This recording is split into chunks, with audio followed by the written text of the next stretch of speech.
मैं अकेला ही चला था जानिबे मंजिल, मगर लोग आते ही गए और कारवां बनता गया। अभी तो शुरुआत है। ये अलख जो जगाने का जो प्रक्रिया है ये तो हमने शुरू किया है और ढेर सारे लोग जुड़ रहे हैं। लंबे समय से मेरी रुचि रही है कि समाज के लिए यथाशक्ति जो कभी बन सके वो कर सकूं। संसाधन तो सबों के पास सीमित होते हैं, आप हों, हम हों, इवन हमारी जो प्रदेश की सरकार हो, केंद्र की सरकार हो, छोटा छोटा अंश हर व्यक्ति थोड़ा थोड़ा अंशदान करके हम लोग इस कार्य को आगे ले जा रहे हैं, आगे ले जाएंगे। कि अकेला एक व्यक्ति अकेला चना भाड़ नहीं फोड़ता है, तो क्यों नहीं हम लोग एक छोटा सा संगठन कहें या स्वयंसेवी संस्था कहें, उसको हम लोगों ने गठित किया और उसके माध्यम से समय समय पर अच्छे कार्यों में प्रयास करते हैं। नमस्कार, आप देख रहे हैं गणदेश बिहार। मैं हूं आपके साथ मुस्कान। समाज में अच्छे व्यक्तियों की कितनी ज़रूरत है और कितना लोग काम कर रहे हैं, आज हम उसी बारे में बात करेंगे। हमारे साथ मौजूद हैं ज्योतिपुंज फाउंडेशन के संरक्षक अभिषेक सिंह जी। बहुत बहुत स्वागत है सर आपका हमारे चैनल में।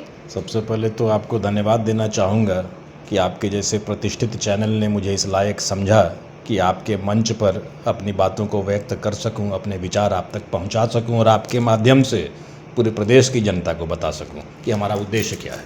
सर, आप डॉक्टर हैं और डॉक्टर होने के बाद आपका जो फील्ड है लोगों की मदद करना, बच्चों को सही राह दिखाना, उनकी मदद करना, गरीबों की हेल्प करना, कैसे सर ये शिफ्ट कैसे हुआ, क्या प्रेरणा थी? लंबे समय से मेरी रुचि रही है कि समाज के लिए यथाशक्ति जो कभी बन सके वो कर सकूं। और जैसा कि आप जानती हैं और सहमत भी होंगे, संसाधन तो सबों के पास सीमित होते हैं, आप हों, हम हों, इवन हमारी जो प्रदेश की सरकार हो, केंद्र की सरकार हो, जनसंख्या का दबाव इतना अधिक है कि हम लोग केवल अपेक्षा करें, सरकार के ऊपर हर चीज़ छोड़ दें और बैठ करके ड्राइंग रूम में निंदा करते रहें कि व्यवस्था में ये कमी है, व्यवस्था में वो कमी है। क्यों नहीं सामूहिक रूप से हम और आप, समाज क्या है, आप समाज हैं, मैं समाज हूँ, हम और आप मिल करके समाज हैं, ये सोच सबों के अंदर जागृत हो और सब लोग यथाशक्ति जिसके पास जो संसाधन हो वो उसमें थोड़ा थोड़ा सहयोग करे और सकारात्मक दिशा में हम लोग समाज को लेके चलें, सकारात्मक संदेश दें। जो अभी वैचारिक मतभेद होते हैं, राजनीतिक मतभेद होते हैं, जाति के नाम पे, धर्म के नाम पे, मजहब के नाम पे, इन सब से परे हटकर जो मौलिक समस्याएं हैं किसी भी समाज को स्वस्थ रखने के लिए, स्वस्थ रखने से तात्पर्य केवल शारीरिक स्वास्थ्य की बात मैं नहीं कर रहा हूँ, मानसिक तौर से स्वस्थ रखना, शिक्षित करना। बच्चा यदि शिक्षित होगा, विशेषतः बालिकाएं यदि शिक्षित होंगी, तो वही तो नींव है एक अच्छे परिवार की। और परिवार जो है वही छोटी छोटी जो इकाइयां हैं समाज की, सबसे छोटी इकाई परिवार है। तो हम लोगों को सदा ये प्रयास करना चाहिए कि सकारात्मक बात करें, क्योंकि नकारात्मकता तो पहले से समाज के अंदर बहुत अधिक है। उसको कैसे हम लोग कम करें, सकारात्मक बात करें और अपनी बात को जनमानस तक पहुँचाएँ। और हम और आप या कोई तीसरा व्यक्ति, हम लोग श्रेय के भागी बने बिना अपनी अपनी छोटी भूमिका, इस दायित्व का निर्वाह हम लोग करें। किसी भी तरह के असाध्य रोग के लिए एक बार अवश्य मिले doctor Bhavani Shankar, BHMS, MD, professor, GDM homeopathy medical college and hospital, Patna, Bihar. The heritage of homeopathy, Dharhara house, पूर्वी boring canal road, Patna, Bihar. Harilal sweets के सामने। मिलने का समय सवेरे 11:30 बजे से दोपहर 2 बजे तक और शाम 6:30 बजे से रात्रि 9 बजे तक। अधिक जानकारी के लिए संपर्क करें 9661478589। बिल्कुल डॉक्टर साहब, हमेशा ऐसा होता है कि सकारात्मक तक लोग सिर्फ बातें करते हैं, उसको पूरा नहीं कर पाते हैं। लोग बात बड़ी बड़ी करते हैं, लेकिन जब करने की बात आती है तो कई लोग पीछे हट जाते हैं। लेकिन हमारे साथ इस वक्त इतने बड़े डॉक्टर मौजूद हैं और इतने बड़े फाउंडेशन के जो संरक्षक हैं उनसे हम बात कर रहे हैं। इन्होंने अपने काम को इतना तवज्जो दिया है, लोगों की इतनी मदद की है। सर, फाउंडेशन के बारे में कुछ बताइए प्लीज़। फाउंडेशन को गठित भी हमने इसलिए किया मैडम, क्योंकि कई समान विचार वाले लोग मिलते थे जिनकी आशा होती थी कि हम लोग कुछ कर सकें। कुछ ऐसे भी लोग हैं जो अप्रवासी हैं, जो भिन्न कारणों से या तो रोज़गार हेतु या व्यवसाय हेतु बाहर जा चुके हैं, बिहार से बाहर जा चुके हैं। कुछ लोग ऐसे हैं जो राष्ट्र से बाहर जा चुके हैं, वो धीरे धीरे समृद्ध हुए हैं। उनकी भी इच्छा थी कि डॉक्टर साहब आप पहल करें, क्योंकि आपके ऊपर आपकी छवि सदा ऐसी रही है कि निर्विवाद रहा हूँ, कभी किसी प्रकार के विवादों से मेरा कोई वास्ता रहा नहीं है। तो उनकी भी ये सुझाव कहें, विचार कहें, उन्होंने भी व्यक्त किया। तो इन सबों पे हम लोगों ने काफ़ी आकलन करने के उपरांत ये निर्णय लिया कि अकेला एक व्यक्ति अकेला चना भाड़ नहीं फोड़ता है।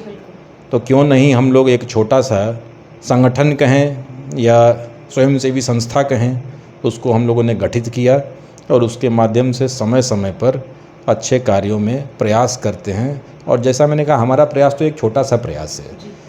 हमारा जो मौलिक उद्देश्य है कि ऐसे प्रयास हर जगह हर लोग समूह बना बना कर करें, तभी जिस दिशा में हम लोग जिस सोच को लेकर के आगे बढ़ रहे हैं, असल सफलता हमारी तभी होगी जब हम प्रेरित कर सकें और लोगों को कि आइए आप भी पहल कीजिए। प्रेरित करने से मेरा उद्देश्य नहीं है कि मेरे संगठन से जुड़िए, मेरे फाउंडेशन से जुड़िए।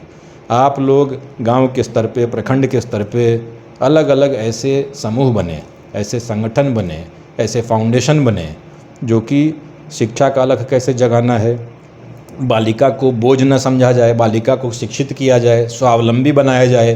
दहेज उन्मूलन काफ़ी हद तक हुआ है समाज से, एक सकारात्मक दिशा में समाज बढ़ा है, किंतु अभी भी कहीं कहीं देखता हूँ कि वो प्रथा अभी भी जारी है।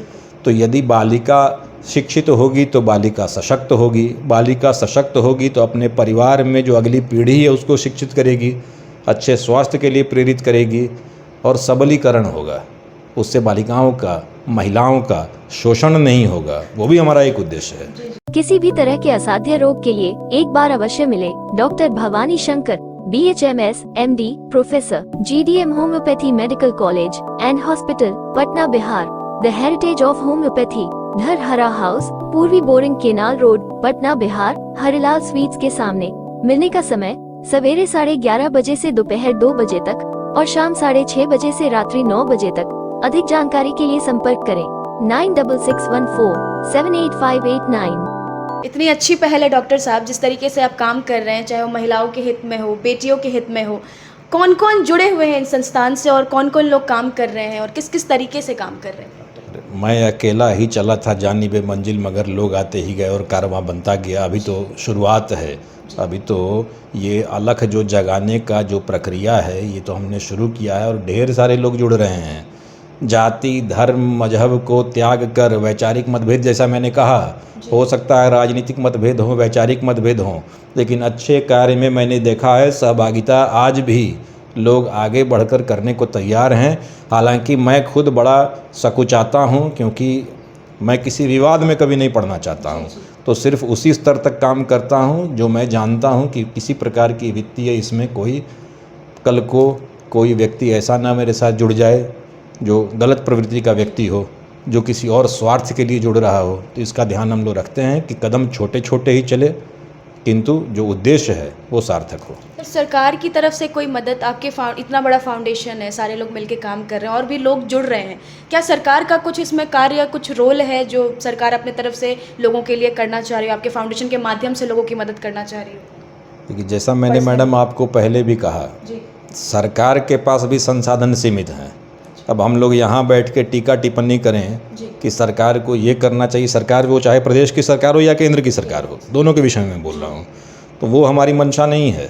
सरकार अपने दायित्व का निर्वाह यथाशक्ति जो कर रही है, जिस दिशा में जो उनको उचित लगता है, राजनेता हों, अधिकारी हों, वो लोग करते रहें। ये हमारा प्रयास जो है बिल्कुल निजी प्रयास होना चाहिए। सरकारी संसाधनों पर आश्रित हुए बिना छोटा छोटा अंश, हर व्यक्ति थोड़ा थोड़ा अंशदान करके हम लोग इस कार्य को आगे ले जा रहे हैं, आगे ले जाएंगे। डॉक्टर साहब, एक आखिरी सवाल, इस तरीके से इतने बड़े लेवल पे काम करना और लोगों की मदद करना, क्या ये कार्य राजनीति की तरफ मुड़ेगा? क्या आप राजनीति में आगे कदम रखेंगे? क्योंकि आप समाज के लिए बेशक इतने अच्छे काम कर रहे हैं और लोग इतने ज़्यादा प्रभावित हैं इस चीज़ से, तो समाज को एक ऐसे ही अच्छे लोगों की ज़रूरत है, तो क्या राजनीति में अपना कदम आप बढ़ाएंगे? मैडम, राजनीतिक महत्वाकांक्षा रखना, वो चाहे आप हों, चाहे हम हों, या समाज का कोई भी व्यक्ति हो, उसे हम लोगों को ऐसी दृष्टि से नहीं देखना चाहिए कि किसी की अगर राजनीतिक महत्वाकांक्षा है तो वो सिर्फ सत्ता प्राप्ति के लिए। अभी आज इस क्षण मेरी कोई ऐसी ठोस राजनीतिक योजना नहीं है, किंतु भविष्य के गर्भ में क्या छिपा है मैडम, मैं आपको अभी कैसे इस विषय पे कोई टीका टिप्पणी करूं। हाँ, ये ज़रूर है कि राजनीति में यदि आपको राजनीति के माध्यम से कोई पद प्राप्त होता है तो जो भी आपकी सोच है सकारात्मक, व्यवस्था के अंदर आप आ जाते हैं तो आप अपनी सोच को, अपने विचारों को या जो कार्यक्रम आप चाहते हैं कि जनहित में है, उसको और मजबूती से रख सकते हैं। इसलिए भविष्य के गर्भ में क्या छिपा है उस पर टिप्पणी करना मेरा अभी उचित नहीं है। बहुत बहुत धन्यवाद डॉक्टर साहब। तो समाज को तो ऐसे लोगों की ज़रूरत है जो लोग मदद कर रहे हैं, कहीं ना कहीं ये चेन आगे बढ़ रही है और लोगों को ज़रूरत भी है। इसी तरीके से डॉक्टर साहब इतनी बड़ी पहल कर रहे हैं। ये थे हमारे साथ ज्योतिपुंज फाउंडेशन के संरक्षक। तो हम आगे भी इसी तरीके के लोगों से आपको मिलवाते रहेंगे और नई पहल दिखाते रहेंगे। तब तक के लिए देखते रहे गणादेश बिहार। धन्यवाद।